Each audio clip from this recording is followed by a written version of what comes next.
lesson we are going to cover the let and the const keywords that we have been mentioning so far, but we didn't say what are those keywords useful for. So let's do that right now before going any further. So plain JavaScript just has a var keyword that allows you to define a variable. And what could go wrong with declaring a variable, right? That's one of the base functionalities of any language. Well, the var keyword in ECMAScript 5, so plain JavaScript, it has a problem compared to equivalent features of other languages. Let's have a look at it. Let's write a slightly more complex program where we are going to test for the value of message. So we are entering here a block. So in this block here, we want to define another variable, which let's say we are going to call it E. And we're going to define it as a number using a type annotation. Now I will just paste in here some very simple code that it's just a for loop. It's going to loop through the E variable and it's going to print it 3 times to the console. So let's try this out. Notice that you don't need to run again the Typescript compiler from the command line. Your IDE is actually continuously compiling the program. So any changes that you made to the program, you simply hit Ctrl S to make sure that it's saved, and that will trigger a new hello-world file with your latest changes. So you can simply refresh the browser and you can see here that we have printed to the console the value of the E variable 012, which is what we would expect. But now take a look, this variable here, E number that we have defined inside this scope, this block, this is actually still visible outside the block scope, which is rather surprising for developers coming from other languages other than JavaScript. Let's print it out to see what's going on. If we simply print E to the screen after this loop, we would expect maybe that this would be undefined because this is a block scoped variable, but take a look. The value of E is still present there, okay? So this means that E, the E variable, is visible outside the scope of this block. This is because in plain JavaScript, using the var keyword, the var keyword is not block scoped. So if you define several blocks, several if blocks that are nested inside each other, and you would like to have a local variable that is only visible inside the block scope, that is not possible with the var keyword. And that is exactly the problem that the let keyword solves. So if now instead of declaring E as a var, we declare it using the let keyword, take a look at what happens. So this is still a variable, but you now get an error here, cannot find name E. So E is now a block scoped variable, so it's not visible outside this block, the if block. It's not visible in this statement here, the console.log. So block scoped variables are possible using the let keyword. This might lead to the question, should we still use the var keyword while doing TypeScript programs?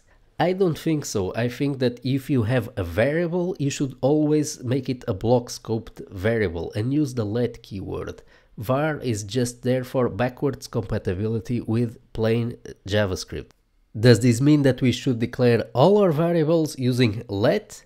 Well, actually, I'm going to suggest to you to prefer another keyword by default instead of let. So one of the best practices of developing programs that are easier to read and to maintain is to avoid mutable states. So if we declare here this variable as a const, we have effectively declared it as a constant. So this means that this variable is only populated at initialization time, and then later in the program, if we try to reassign it to another string, so the empty string would be a valid value for a string, but we have here left hand side of assignment cannot be a constant. So const is really a simple way of declaring a block scoped immutable variable. So let's summarize the 3 keywords var, let and const. So var does not have block scope. It should not be used while building new TypeScript programs. You should either choose let or const instead. And which one of the two to choose? We should use const if we want to declare the variable as being immutable, and this is generally a good idea to set a variable its value and initialize it only once, and try to build our program without relying on variable mutation. This is generally a good approach that leads us to less bugs. But if we need mutable variables, block scoped mutable variables, we can do that using the let keyword. One important thing to bear in mind about const is that when we apply it to a variable that it's an object, only the object reference is immutable. Try to assign message to null, we get back an error saying that we cannot do a second assignment to a constant after it has been initialized. But let's say that, for example, we want to change the property hello. Let's try that.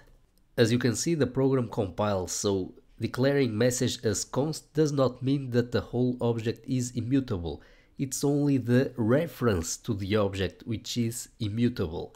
So to further illustrate this, let's say that we declare here a second reference to the same object and we make it not a constant but a variable. So we use let and we are going to point it to message. Now this second reference to the same object can be mutated because it's declared with let. So if we say message2 equals null, as you can see, the program compiles successfully. So it's important to understand that const is not about deep immutability of an object. It's really about creating an immutable reference, an immutable variable. So I hope that this explains the difference between the three keywords and when to use each. If you would like some of the code of this lesson, you have here the git tag section -1-2 where you can go directly to this version of the Hello World program. So now let's continue exploring more features of TypeScript, more features of the ECMAScript 6 standard that we can already use today.